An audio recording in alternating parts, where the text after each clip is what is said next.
Tumagal ng 2 oras ang sunog na tumupok sa bahagi ng Davao Mental Hospital. Mabuti na lamang at nailikas ang halos 200 pasyente. Sa Albay naman natagpuan na ang Russian mountaineer na hindi pa nakababa mula sa Bulkang Mayon matapos mapilayan. Darito ang Ratchada Probinsya, hatid ni Katrina Son.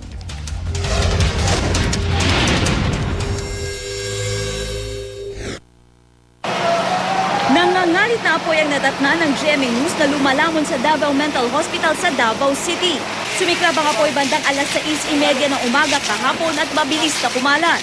Gawa raw kasi sa combustible materials ang gusali na noong 1917 pa itinayo. Agad na inilikas ang halos 200 pasyente ng ospital. Wala namang napaulat na nasugatan. Naisalba rin ang mga medical record ng mga pasyente at pera na nasa loob ng vault. Sa ulat ng Bureau of Fire Protection, electrical overload ang posibleng sanhi ng sunog. Tinatayang mahigit 2 milyong piso ang kabuuang halaga ng pinsala.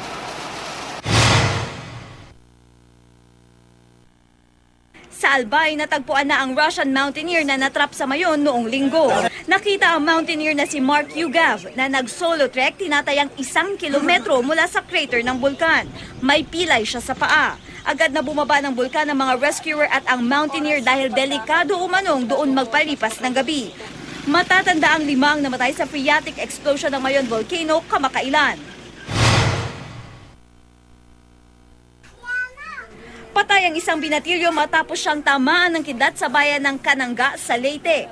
Kinilala ang biktima na si Christian Ordaniza. Sumisilong siya noon sa isang dampa kasama ang kanyang ama matapos umulan sa kanilang bukid habang sila ay nag-aararo.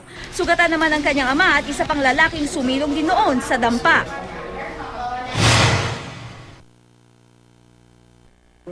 Kritikal ang lagay ng mayor ng Jumalig, Quezon na si Rodelo Tena matapos salpukin ng isang jeep ang kanyang kotse.